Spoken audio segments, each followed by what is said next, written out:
नमस्कार. चातुर्मास 2026 चातुर्मास सुरू झाला आहे.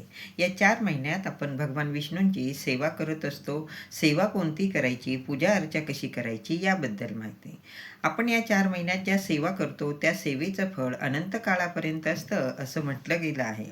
सेवा कोणत्या? रोज तुळशीची पूजा करावी, रांगोळी काढावी, दिवा लावावा, जमल्यास तुळशीला प्रदक्षिणा माराव्यात. रोज तुळशीचं एक पान भगवान बाळकृष्णांना अर्पण करावं. ओम नमो भगवते वासुदेवाय नमः या मंत्राचा रोज एक माळ जप केला तरीही चालेल किंवा जसं तुम्हाला जमेल तसं तुम्ही जप करू शकता. गायत्री मंत्राचं पठण करू शकता, या मंत्राचा जप करू शकता. गोपद्म काढावं. देवघरासमोर किंवा मुख्य दरवाजाबाहेर तुम्ही गोपद्म काढलं तरीही चालतं. तुम्ही गोपद्म काढू शकता.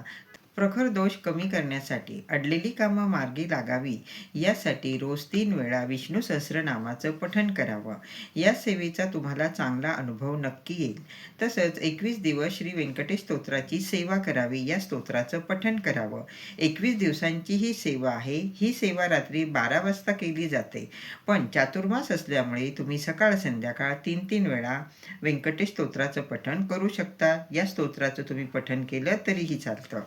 दिवसभरात तुम्हाला जमेल तेव्हा ही सेवा तुम्ही करू शकता. श्री व्यंकटेश स्तोत्राची सेवा ही 21 दिवसाची आहे. मध्ये मासिक धर्म आला तर ते 4-5 दिवस जाऊ द्या आणि नंतर पुन्हा सेवेला सुरुवात करावी.